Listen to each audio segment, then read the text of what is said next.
now, with the fate of human dignity in our hands. Blood's been spilled to afford us this moment now, coming time. Not only of the millions. Shall we stop this bleeding? Abraham Lincoln's journey from a humble log cabin in Kentucky to becoming the 16th President of the United States is a testament to perseverance, courage, and the fight for freedom and justice. His relentless efforts, powerful speeches, and historic decisions changed the destiny of a nation. Lincoln's legacy is enduring and inspirational. Let's embark on a journey to explore his life and enduring legacy now. Abraham Lincoln always believed in democracy and showed that it was a resilient form of government. He believed that democracy provides people with freedom and opportunities for growth. His convictions were evident in everything he did. Remember these impactful words from speeches like the Gettysburg Address, his second inaugural address, and various conversations and writing. As the first Republican to be elected president, Abraham Lincoln rose from humble origins, reached the highest office in the United States. He displayed noble qualities that earned him respect worldwide. Abraham Lincoln's pivotal role in abolishing slavery changed the course of history. He was the principal architect of the victorious North in the American Civil War, from 1861 to 1865, the most significant political and military crisis in U.S. history. During this turmoil and instability, Lincoln provided insightful leadership by ordering Northern forces to advance on all fronts simultaneously to defeat the opposing Southern forces without occupying territory. He made strategic changes in military leadership when necessary to ensure alignment with his vision until he found full support in General Ulysses S. Grant. During the American Civil War, many American families experienced the tragedy of brothers killing each other.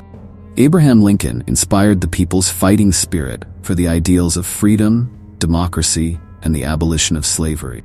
This Civil War was the bloodiest battle in U.S. history. Just in the Battle of Gettysburg, casualties amounted to over 45,000 people, including killed, wounded, captured, and missing. If the Northern faction led by President Abraham Lincoln had lost in this Civil War, the United States today would not be the most powerful and influential country in the world, but rather divided into two or possibly multiple smaller countries. Therefore, Abraham Lincoln significantly impacted the course of world history. During President Abraham Lincoln's time, American citizens' lives were significantly impacted by the Civil War. However, economic development played a crucial role during these years. The National Bank provided paper currency and federal financial control to ensure banking services and credit. The federal government imposed taxes on imported goods from Europe to limit external competition and encourage domestic technological development. The U.S. government also supported the establishment of labor unions, provided free farmland for settlers, and assisted immigrants. Public land was allocated for universities, leading to the establishment of major state universities. Additionally, a transcontinental railroad was constructed during this period, and an income tax was implemented to fund the war effort. During President Abraham Lincoln's Civil War era, culture continued to thrive with notable works such as John Greenleaf Whittier's poem Barbara Frietchie, Edward Everett Hale's novel The Man Without a Country, Winslow Homer's painting Prisoners from the Front, and photographer Matthew Brady, capturing over 3,500 images depicting people, landscapes, military camps, battlefields, and other historical events. Few Americans knew Abraham Lincoln's name before being elected President of the United States. His share of the popular vote was less than 40% in the 1860 election. But by 1865, his image had risen to the same importance as George Washington. Did you know that Abraham Lincoln came into this world on February 12, 1809, in Hardin County, now part of LaRue County in Kentucky? His grandfather and father, Thomas, were born in Rockingham County, Virginia. Samuel Lincoln's ancestor came from Hingham, England to Hingham, Massachusetts in 1637, establishing the Lincoln family line there. Samuel's son Mordecai moved to New Jersey, Pennsylvania, and then Virginia. Therefore, Abraham Lincoln's paternal grandfather, also named Abraham, owned a farm in Shenandoah Valley, Virginia. In 1782, Abraham's grandfather, his wife, and 5 young children moved to the wilderness of Kentucky. Unfortunately, Abraham's grandfather was killed by Native Americans in 1786. One of his sons, Thomas, born in 1778, grew up without education and worked as a carpenter. In 1806, at 28, Thomas Lincoln married Nancy Hanks, who came from a humble background. The couple lived in Elizabethtown, Hardin County, Kentucky, for the first 18 months of their marriage, where their first daughter, Sarah, was born. The following year, Thomas Lincoln purchased a farm near the South Fork of Nolan River, 8 miles south of Elizabethtown. It was on this small farm that Abraham Lincoln was born. When Abraham was 2 years old, the Lincoln family moved to Knob Creek, more than 16 miles away. In this new place, Sarah and Abraham learned to read, write, and do math in a wooden house used as a classroom. Also, at this new settlement, a third child named Thomas was born, but unfortunately died early. In 1816, Thomas Lincoln decided to move to Indiana, where farmers could buy land directly from the government. The Lincoln family packed their belongings onto a wagon, traveled north, crossed the Ohio River, and arrived in Spencer County in southern Indiana. There, Thomas cleared 65 acres of forest to establish a farm. The harsh winter made life difficult for the Lincoln family. Thomas and his son Abraham chopped down trees to build a log cabin for the family to move into in February 1817. This was a wild area with bears, wolves, and other wild animals roaming around. Although only 8, Abraham Lincoln helped his father chop wood and split rails in this rugged wilderness. Life in the forested mountains became even more challenging when, unexpectedly, Nancy Lincoln fell ill with milk sickness and passed away in January 1818. This disease was likely caused by a toxin in cow's milk when the cows ate poisonous plants. Thomas buried his wife on a hillside near the log cabin. Since the passing of Mrs. Nancy, the Lincoln family has not been as happy as before. Sarah, the 12-year-old sister, had to take care of the household for over a year until Mr. Thomas returned to Kentucky. During this visit, Mr. Thomas married widower Mrs. Sarah Bush Johnston, an old acquaintance. Mrs. Johnston brought her 3 children, aged 12, 8, and 5, to live with the Lincoln family, making everyone's life warm and happy. From 7 to 21, Abraham Lincoln grew up in the rugged frontier with limited educational opportunities. Books and paper were scarce, so his formal education lasted only a year. Apart from essential reading and math skills, Abraham had only a few books to read, such as Robinson Crusoe and Aesop's Fables. He often had to walk several miles to borrow books because he was eager to read. In 1823, at 14, Abraham's grandparents joined the Pigeon Creek Baptist Church. During this time, there was religious competition among various denominations, like Baptists, Methodists, and Presbyterians. Despite these religious influences, Abraham Lincoln did not align himself with any church and did not regularly attend services, although he had spiritual beliefs. Before turning 20, Abraham Lincoln was already a tall young man, standing at 6 feet 4 inches 193 centimeters, with a lean but muscular physique, especially in his arms. He had a rugged appearance with dark skin, hair, and a homely face, but he possessed a unique talent for speaking and persuading others. Many people in the region were captivated by his storytelling abilities. In the spring of 1831, a merchant named Denton Offutt hired Abraham Lincoln and 2 other young men to pilot a flatboat down to New Orleans. Impressed by Lincoln's work, Offutt hired him as a private clerk to manage a new store in New Salem, Illinois, 32 miles northwest of Springfield. Around the same time, Thomas and Nancy Lincoln moved their home to Coles County. New Salem was a small village with several log houses clustered around a grist mill. The town had a few stores, a cooper shop, and a wool carding and weaving mill. It was here that Abraham Lincoln lived for 6 years, from July 1831 to the spring of 1837, and gained knowledge through Jack Kelso, who taught him about the works of William Shakespeare and the poetry of Robert Burns, a Scottish poet. Lincoln also studied the Bible, which later helped him incorporate biblical references into his speeches and writings as president. In 1831, the federal government ordered the relocation of Sauk and Fox Native American tribes from Illinois to Iowa. In the spring of 1832, Sauk leader Black Hawk led hundreds of Native American warriors across the Mississippi River in an attempt to reclaim land near Rock Island. the U.S. government had to recruit militia in this urgent situation, and Abraham Lincoln volunteered to enlist. Abraham's company consisted of young men from New Salem who elected him as their leader due to his honesty, friendliness, storytelling skills, and impressive strength in wrestling and other physical contests. This allowed Abraham Lincoln to demonstrate his leadership and command abilities. After an initial 30-day service, Abraham Lincoln continued to serve in the military for another 90 days as a second lieutenant. Although he did not engage in any battles, he witnessed the aftermath of Native American attacks on civilians. During this time, Abraham Lincoln gained a deep understanding of the hardships faced by soldiers on the battlefield. This experience influenced his compassionate treatment of all soldiers when he later became the commander-in-chief of the Army. You are watching a video on the channel Biography Journey. If you like this video, please give us a like and subscribe to the channel so we can reach 100,000 subscribers soon. Thank you very much. Abraham Lincoln was educated, as he said in his inimitable fashion, by littles. All his formal schooling, a week here, a month there, did not amount to 1 year, and mostly he educated himself by borrowing books and newspapers. He loved Robinson Crusoe and the Tales of the Arabian Nights, a biography of Washington, and the poetry of Shakespeare and Burns.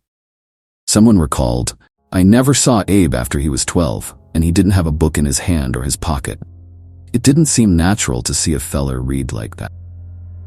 Fond of talking and storytelling, he found a book called Lessons in Elocution and began practicing public speaking from a tree stump.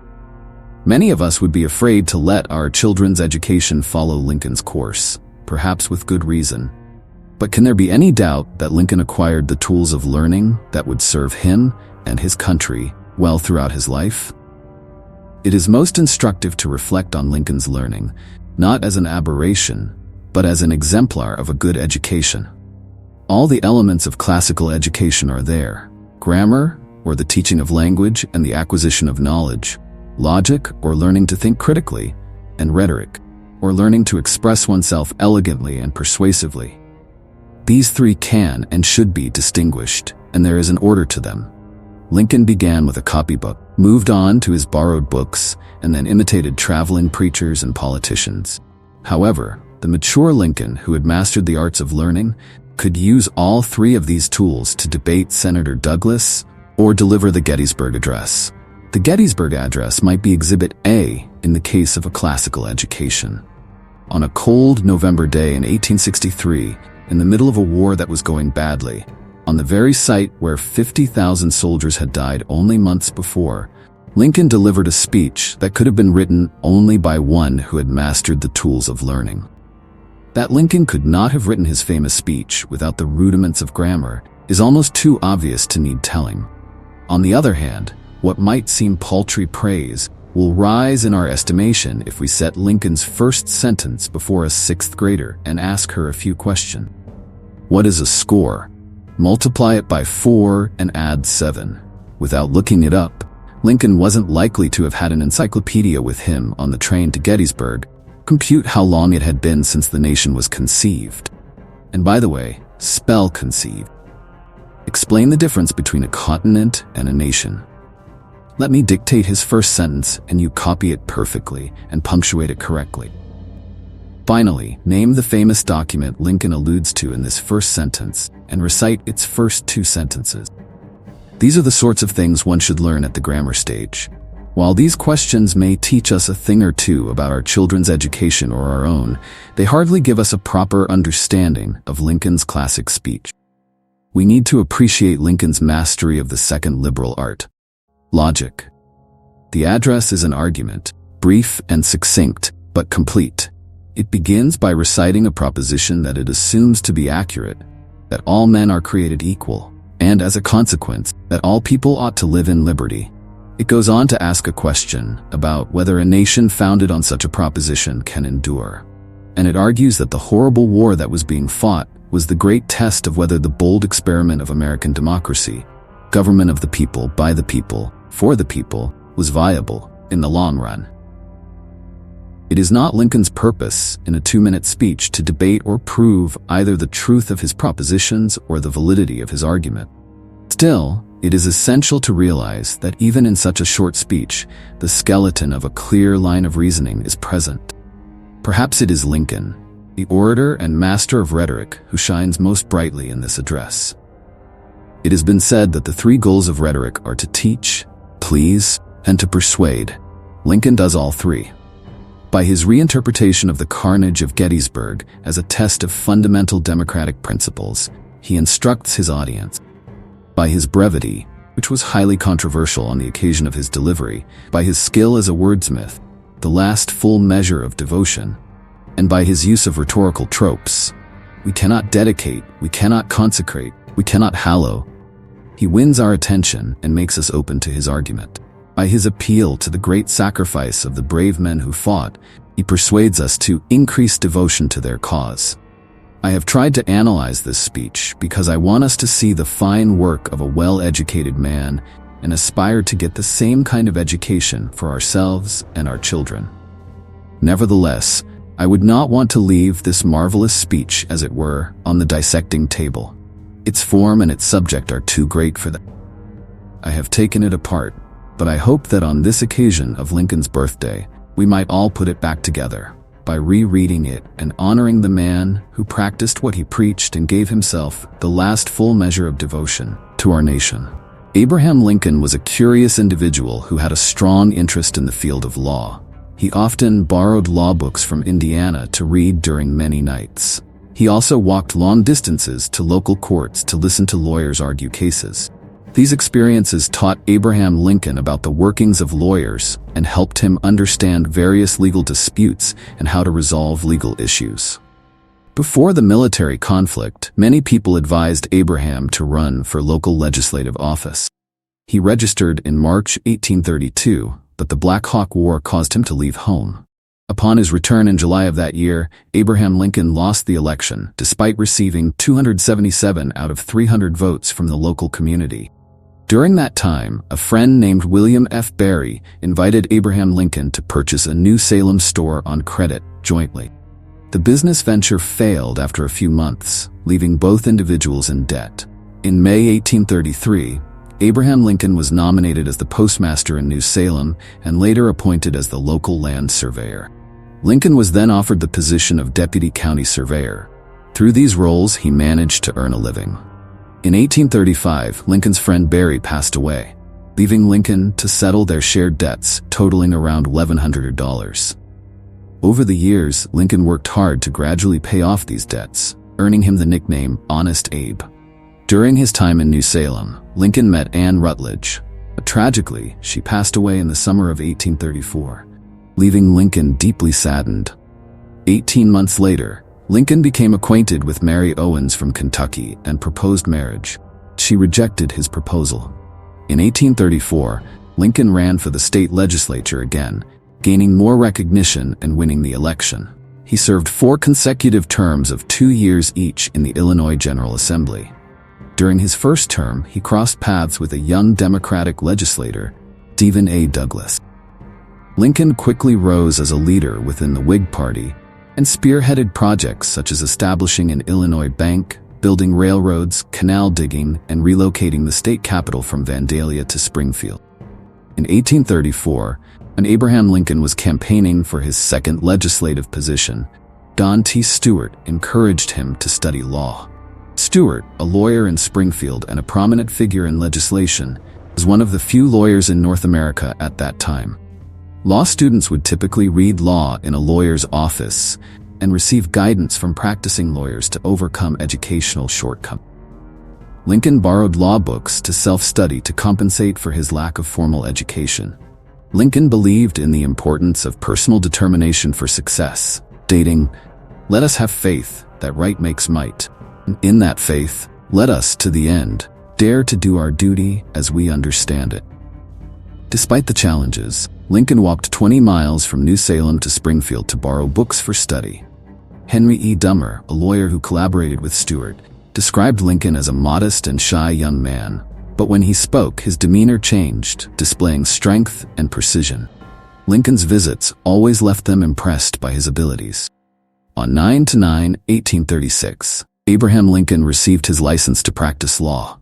However, it was not until 1387 that his name appeared on the list of attorneys in the New Salem Circuit due to a decrease in the town's population. Lincoln moved his office to Springfield on 15/4/1837 and joined Stewart and Lincoln Law Office.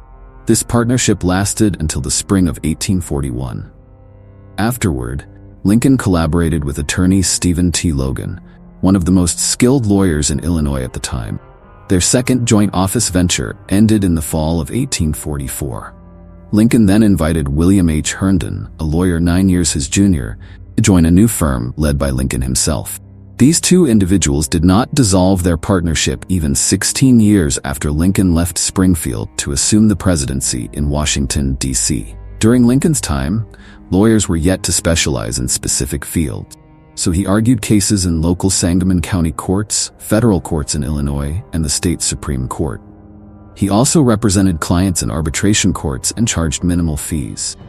In 1837, Abraham Lincoln and Dan Stone, another lawmaker, campaigned against the institution of slavery, declaring that it was a fundamentally unjust and lousy policy.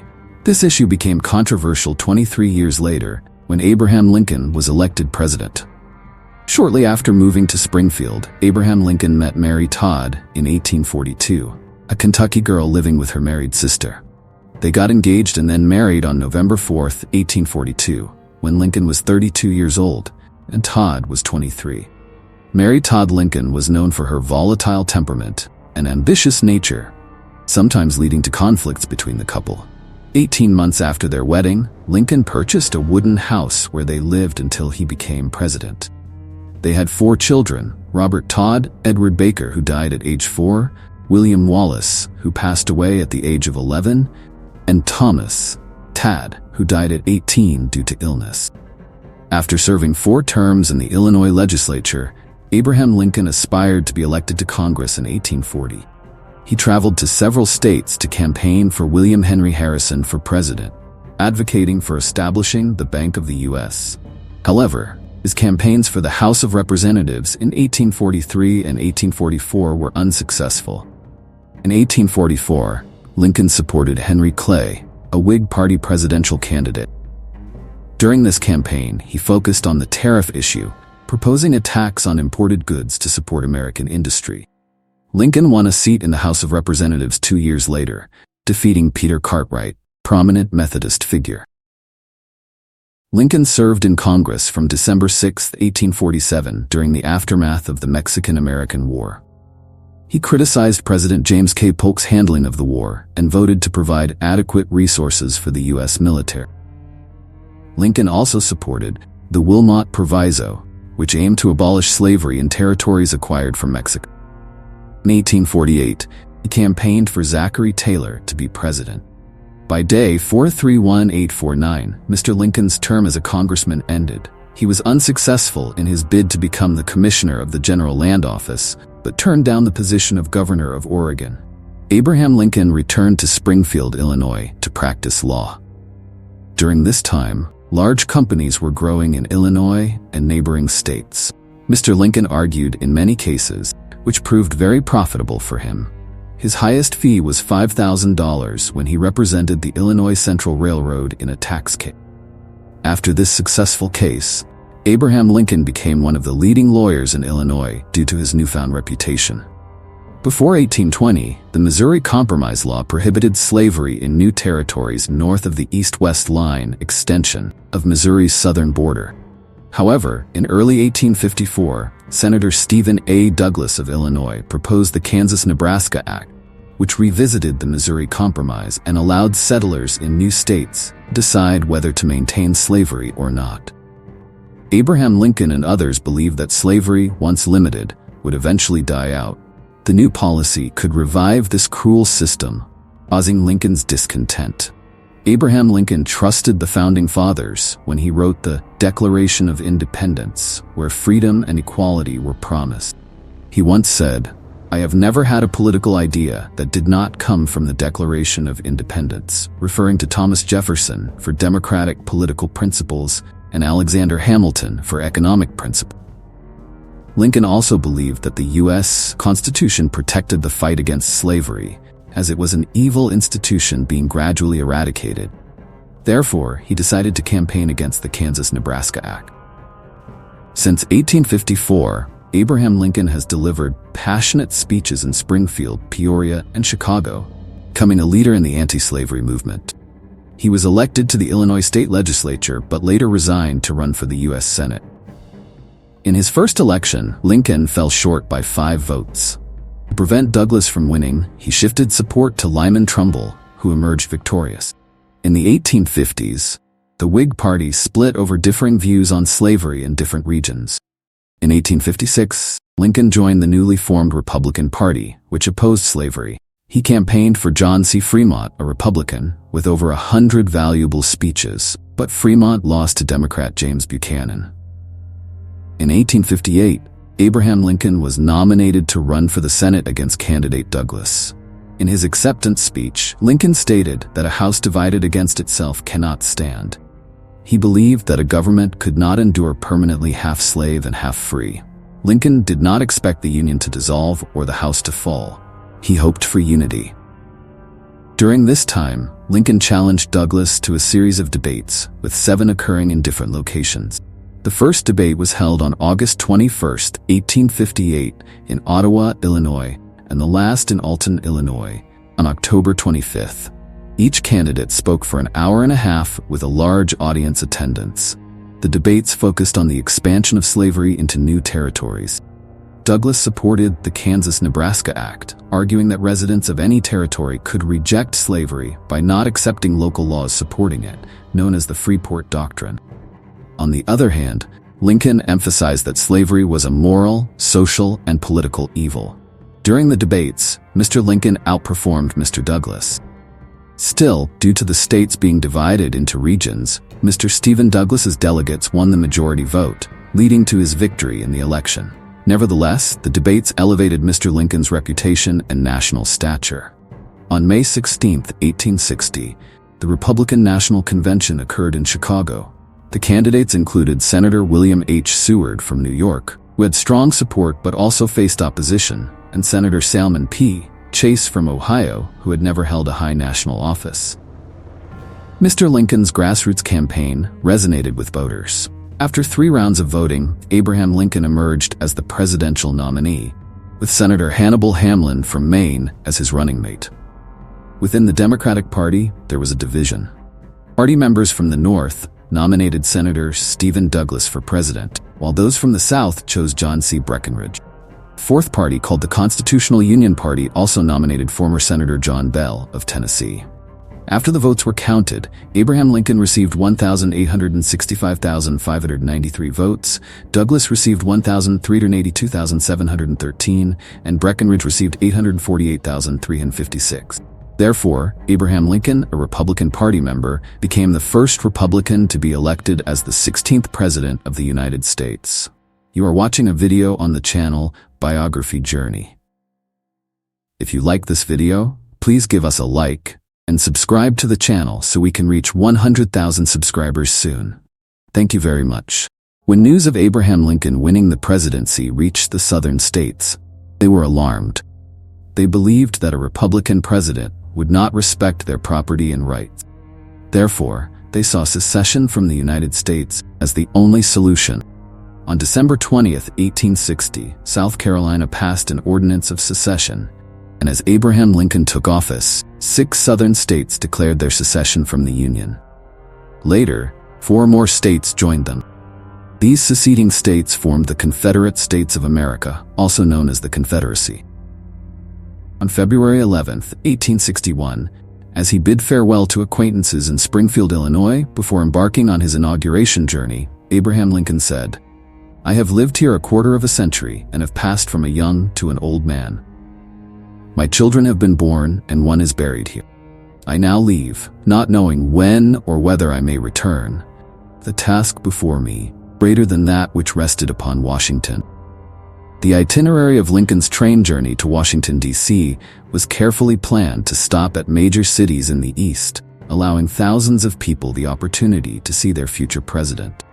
In Philadelphia, Lincoln heard of a plot to assassinate him, but the trip was altered to Harrisburg, PA. Abraham Lincoln arrived in the capital early on the morning of the 23rd. On day 43861, Abraham Lincoln was inaugurated as the 16th President of the United States. In his inaugural address, Lincoln stated that he had no intention to interfere with the issue of slavery in the states where it already existed. He addressed his discontented fellow citizens, emphasizing that the serious problem was the looming Civil War and that they were not enemies. Lincoln made it clear that he did not seek to meddle in the affairs of other states regarding the matter of slavery or freedom, as it was a constitutional issue. His primary goal was to preserve the unity of the Union. 6 weeks after taking office on March 4, 1861, amidst the Civil War and the challenge of reuniting seceded states with the nation, Abraham Lincoln wrote that his main goal was to preserve the Union, not to abolish slavery. He stated that if he could save the Union without freeing any enslaved people, he would do it, and if he could save the Union by freeing all enslaved people, he would also do so. Lincoln affirmed his desire for all people everywhere to be free. He warned that he would use all the nation's power to hold on to the property and places belonging to the federal government, referring to forts, arsenals, and customs houses. One day after his inauguration, President Abraham Lincoln announced his list of cabinet members, including his two main political rivals in the presidential election, William H. Seward, Secretary of State, and Salmon P. Chase, Secretary of the Treasury. This Republican cabinet included diverse political perspectives, comprising individuals with unique abilities to serve the nation. Lincoln skillfully maintained his cabinet in a balanced manner, seeking their assistance rather than their praise. Drawing on a lawyer's experience, President Lincoln carefully examined every issue from all angles before making a decision. He once told a friend, "My mind is like a slow-moving engine, but when it has been set in motion, it goes ahead." Once he decided on an important matter, no one could sway him. When the southern states seceded, they took control of forts along their borders, forcing Lincoln to decide whether to reinforce the remaining forts or seize those in southern control. Fort Sumter in Charleston Harbor was a symbol of the Union. Major Robert Anderson commanded it. If President Abraham Lincoln withdrew troops from the fort, there would be a backlash in the North. If he reinforced it, the South would see it as an act of war. Lincoln only sent supplies to Fort Sumter, which was in need, to reconcile both sides. He informed South Carolina of this decision, but the South still viewed it as hostile and ordered Anderson to surrender. Anderson refused, so on April 12, General Pierre G.T. Beauregard ordered Confederate artillery to attack Fort Sumter. The next day, Anderson surrendered, marking the beginning of the American Civil War. Before this crisis, President Abraham Lincoln acted decisively. He declared that he would blockade southern ports, expand military forces beyond legal limits, use federal funds without congressional approval, and suspend the writ of habeas corpus for individuals in the North sympathetic to the South. Lincoln believed these actions fell within his constitutional powers during wartime, which was validated when Congress convened in July 1861. His message to Congress was considered one of the most important documents. When Chief Justice Roger B. Taney challenged Lincoln on suspending habeas corpus, Lincoln posed a question that remains difficult to answer. Should the government avoid violating one law if all other laws are not enforced and the government is fragmented into pieces? President Abraham Lincoln believed it would be a catastrophe if the United States broke apart. He thought that not only Americans would suffer, but everyone in the future would be harmed as well. For Lincoln, the U.S. symbolized an experiment where people could govern themselves. If this form of government failed, kings, dictators, and their supporters would argue that people cannot govern themselves and need someone to control them. Abraham Lincoln saw the central issue of the Civil War as the fate of democracy worldwide. 2 days after the fall of Fort Sumter, President Lincoln called for 75,000 volunteers to join the Army. The number of volunteers exceeded what the government could equip. By July 1861, an army was assembled around the capital, Washington, D.C. A military force equivalent to the South was also mobilized on the other side of the Potomac River in Virginia. At that time, many in the North believed their military forces could defeat the South in battle. The press urged to advance to Richmond. President Lincoln ordered the Northern Army under General Irvin McDowell to engage. The First Battle of Bull Run occurred on July 21st, with the North suffering a defeat. It was then that the North realized this would be a long war. As the commander-in-chief of the Army, President Lincoln had to select a general who could organize volunteers into victorious military forces. General George B. McClellan was a skilled military organizer, but his 1862 Peninsular Campaign failed in capturing Richmond, the Confederate capital. President Lincoln appointed General John Pope to lead the armies, but he also suffered defeat at the Second Battle of Bull Run on August 29–30, 1862. This prompted President Lincoln to call back General McClellan to defend Washington, D.C. When General McClellan hesitated to advance in early November, President Lincoln had to remove him from command and replace him with General Ambrose E. Burnside. However, General Burnside's loss at Fredericksburg on December 13, 1862, led to the appointment of General Joseph Hooker. Unfortunately, General Hooker also faced defeat at the Battle of Chancellorsville from May 1 to 4, 1863. During most of the Civil War, the press and the public bitterly criticized President Lincoln's policies. However, Lincoln did not defend himself because he believed he was acting in the nation's best interest. Every day, secretaries brought battlefield reports to the White House, and in solitude, the president had to devise solutions. Lincoln would sit at his desk before 7 a.m. every morning, trying to find ways to win and maintain the Union. His office was filled with paperwork. One of his greatest sorrows was reading or hearing pleas for clemency from soldiers sentenced to death for desertion or dereliction of duty. Whenever he found a reason, Lincoln pardoned these soldiers. Once, Abraham Lincoln sadly said, "In 4 years, I have met with more crises involving life and death than all other men who sit in this chair. No one knows the burden on my heart." Indeed, no one felt the horrors of war more deeply than Abraham Lincoln. He once told writer Harriet Beecher Stowe wearily, "It is uncertain how this conflict will end, but I have a presentiment that I shall not last long after its close." Amid President Lincoln's burdensome responsibilities, his son Tad always stayed close by his side and brought joy to him. The youngest son often stayed late in his father's office until he fell asleep. The Lincolns had 3 sons, William Wallace or Willie, Thomas or Tad, but Willie passed away on February 20, 1862, causing immense grief for the Lincolns. Their eldest son, Robert Lincoln, attended Harvard University and later served as General Grant's staff captain. Living in the White House, Mary Todd Lincoln also faced many frustrations. Her jealous and hot-tempered nature led her to lose close friends. Her youngest brother, 2 half-brothers, and their husbands all served in the Confederate Army, which raised suspicions about Mary's loyalty.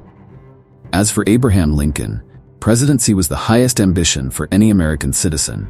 The Civil War made his life in the White House devoid of happiness. He frequently visited military hospitals, which deeply saddened him. In addition to managing domestic affairs, overseeing the Army and Navy, and governing the country, President Abraham Lincoln also had to appoint thousands of political and military positions, prepare speeches, write letters, read military science books, and search for talented generals who could bring victories. After several failures, the Northern military forces achieved small victories in the Mississippi River Valley. On February 6, 1862, General Ulysses S. Grant captured Fort Henry and Fort Donelson on February 16. By April, the Southern Army had to retreat after the Battle of Shiloh, but the Northern Army also suffered heavy losses. President Lincoln also had to deal with foreign relations. Since 1861, Secretary of State William Seward had suggested provoking conflicts with some European countries to foster national unity. President Lincoln ignored this suggestion. In November 1861, Northern Navy Captain Charles Wilkes intercepted the British ship Trent and captured 2 Southern ministers, James Mason and John Slidell. Britain strongly protested and was on the brink of war. President Lincoln ordered the release of Mason and Slidell to avoid a disastrous war. During the early stages of the Civil War, some extremists in the North opposed slavery. These individuals prevailed, The North would lose support from border states like Kentucky, Missouri, Delaware, and Maryland. It would be impossible to defeat the South without the backing of these states. Therefore, President Lincoln had to maintain a moderate stance, trying to gain the majority of the population's support and safeguarding the Union's unity, rather than immediately abolishing slavery. President Lincoln declared, "My main goal is to preserve the Union, not to maintain or abolish slavery." However, by the end of the summer of 1862, President Lincoln realized it was time to change strategy. Many foreign countries sympathized with the South but condemned slavery as evil. They could not support the secessionist side. Meanwhile, many Northerners who were previously indifferent to slavery now believed that the injustice needed to end. Additionally, formerly enslaved people could join the Northern Army. President Lincoln discussed this idea with some key advisors, and following Secretary Seward's advice, he only announced the Emancipation Proclamation once the Northern Army achieved a significant victory. On September 17, 1862, the Battle of Antietam took place, marking the Civil War's first major victory for the Union. On September 22, President Lincoln proclaimed the act of my official duty as Commander-in-Chief and described it as the most significant event of the 19th century. The preliminary Emancipation Proclamation promised freedom to enslaved people held in rebellious Southern states if they did not return to the Union by the end of that year. This proclamation affected around 3 million enslaved individuals. The Southern states and enslavers disregarded the preliminary Emancipation Proclamation. On January 1, 1863, President Lincoln issued the final Emancipation Proclamation. This document did not apply to border states loyal to the Union. Since then, whenever Northern forces occupied new territory, enslaved people in those areas were set free, with many joining the Union Army. Abraham Lincoln's Emancipation Proclamation had a lasting impact. Internationally, it provided a new ideal for the war effort and boosted the morale of the Union forces. The proclamation also paved the way for the 13th Amendment to the Constitution, ratified on December 18, 1865, which abolished slavery throughout the United States.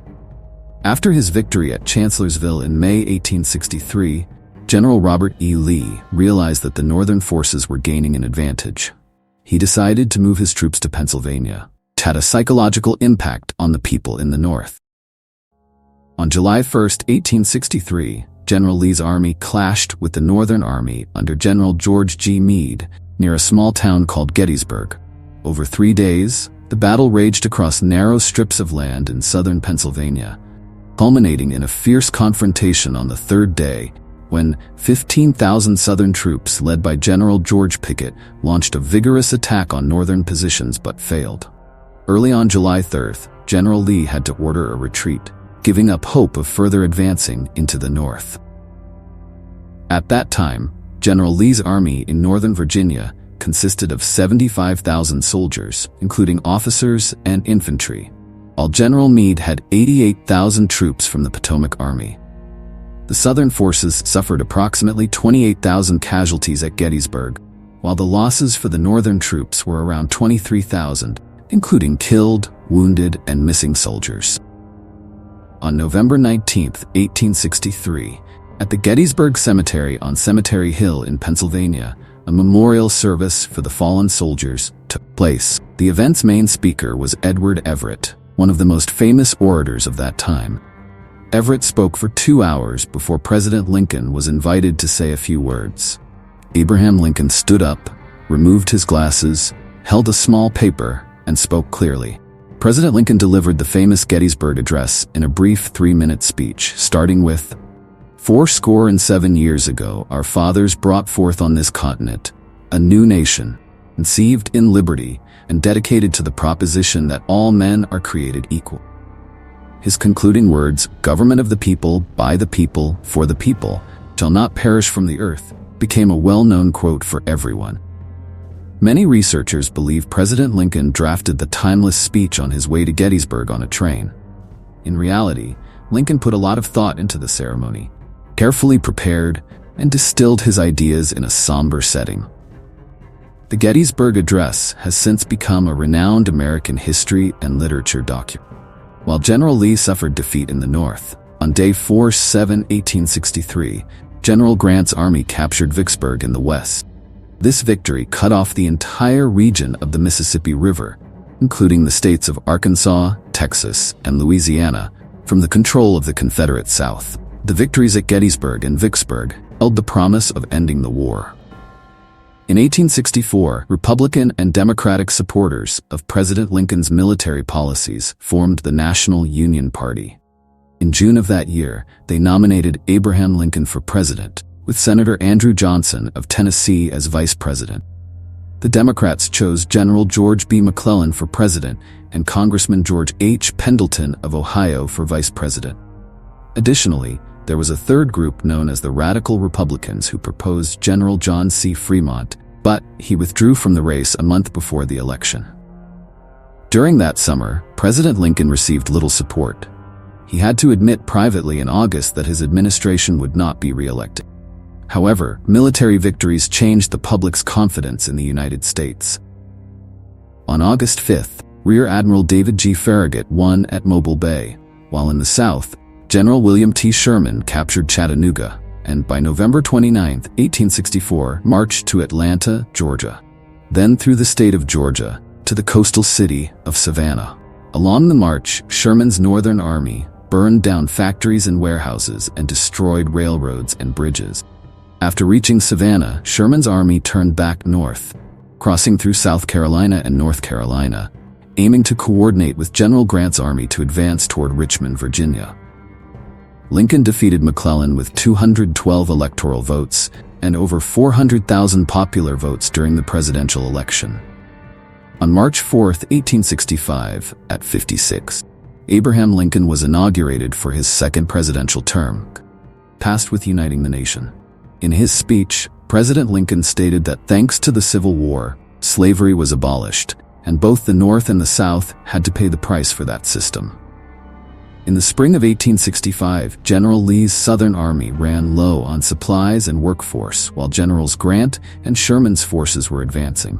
On April 9, 1865, General Robert E. Lee surrendered to General Ulysses S. Grant at Appomattox Courthouse in Virginia. 5 days later, on April 14th, the Stars and Stripes flag of the United States was raised at Fort Sumter, where the Civil War had begun. The American Civil War was the deadliest and most destructive conflict in U.S. history.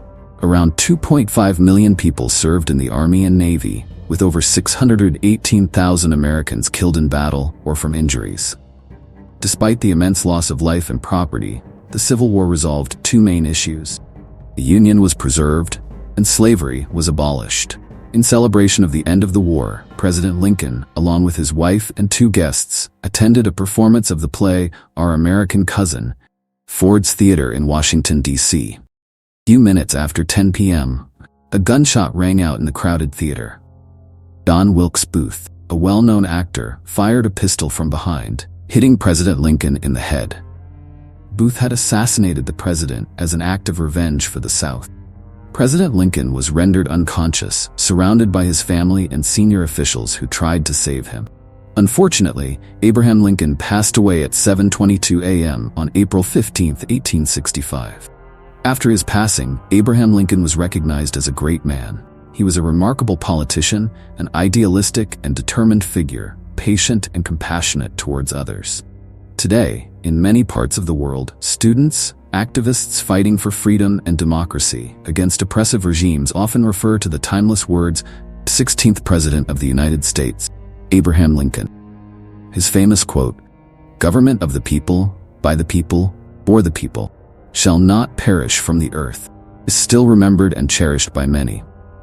7 years ago, our fathers brought forth on this continent a new nation, conceived in liberty and dedicated to the proposition that all men are created equal. Now we are engaged in a great civil war, testing whether that nation, or any nation so conceived and so dedicated, can long endure. We are met on a great battlefield of that war. We have come to dedicate a portion of that field as a final resting place for those who here gave their lives that that nation might live. It is altogether fitting and proper that we should do this. But, in a larger sense, we cannot dedicate, we cannot consecrate, We cannot hallow this ground. The brave men, living and dead, who struggled here, have consecrated it, far above our poor power to add or detract. The world will little note, nor long remember what we say here, but it can never forget what they did here. It is for us, the living, rather, be dedicated here to the unfinished work which they who fought here, thus far so nobly advanced. It is rather for us to be here dedicated to the great task remaining before us, that from these honored dead we take increased devotion to that cause for which they gave the last full measure of devotion, that we here highly resolve that these dead shall not have died in vain, that this nation, under God, shall have a new birth of freedom, and that government of the people, by the people, for the people, shall not perish from the earth.